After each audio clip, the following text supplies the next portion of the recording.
Hi everybody, this is Max with The Pleasure of Writing, and we are here today with the 2022 Pen of the Year from Graf von Faber-Castell. This is the Aztecs, and we wanted to take a second and kind of run through it with you because it really is a magnificent pen. We're all pretty fond of it around here, and I think it deserves its own little focus on segment that we're going to do with it right now. You've probably already noticed, but it is a substantial writing instrument. It's got a ton of stuff going on that we're just going to go through with you real quick. So it's called the Aztecs. Obviously, they've been inspired by the Aztec Empire, the Aztec people. We'll start off with the barrel here.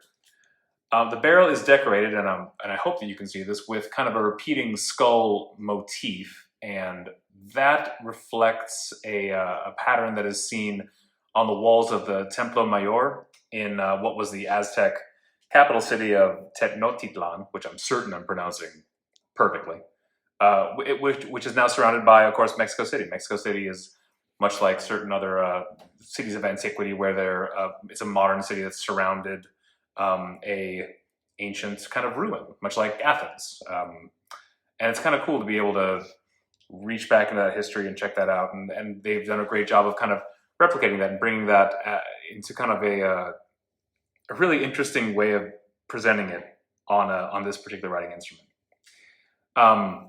The grip is made of shaped obsidian, and not just that, but I was actually just mentioning this. Not only is it made of obsidian, which is already kind of cool, and obviously the stone had an important cultural relevance to the Aztecs, but it's one thing to turn the obsidian and use it as the grip section of the pen. It's another thing to take your time, look at the grain that's in the obsidian, and line it up so perfectly with the nib of the pen, and actually have the grain that's inside of the stone become a part of the overall design of the pen. It's a really nice little detail that, of course, Graf von Faber-Castell does a great job of always paying attention to. The end caps are adorned with turquoise, another stone that was important to the Aztecs. On one side, and this might be a little bit more difficult for you to see, but on the one side, this is the head of an eagle, or perhaps they even say perhaps the feathered god of the underworld of the Aztecs. And on the other side, you have another skull motif. This is different from the one that's on the barrel. But again, these are all taken from traditional Aztec art. And again, this is real turquoise. It's gorgeously engraved, and it's really beautiful. And the rough that you kind of see on this, where it's not perfectly turquoise, you get that kind of the veins going through it of a different color. Really quite stunning. The cap, as we were kind of looking at it before, the story goes there was a prophecy that wherever they found an eagle eating a snake sitting on a cactus was where the city of the Mexican people would be founded. That ended up eventually being Tenochtitlan, and that would go on to be Mexico City. They found the eagle eating a snake on top of a cactus, and the shape of this cap is meant to kind of evoke that cactus shape. That's what these grooves are meant to be, the lobes of a cactus.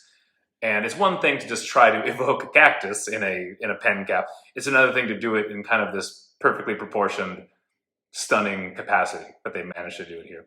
It's really quite impressive. It's really something of a pen. I should say before I just cap it again, because I can't stop playing with the mechanism. It's an 18 karat gold magnum nib, as you'll often find on these Graf von Faber-Castell pens of the year. This is one of 375 of the Aztec fountain pens that is going to be made. This is one of only 125 of the rollerballs of the same kind that are going to be made.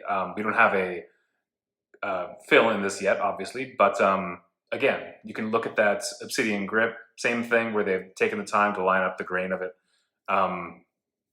They're both just incredible pens, depending on your preference, fountain pen or rollerball. You can't really go wrong with either one of them. They're beautiful, and if you'd like one, come down to our shop here in Carmel by the Sea, or check us out on thepleasureofwriting.com. And you're going to be able to see these pens, which are absolutely stunning. Thank you so much for joining us.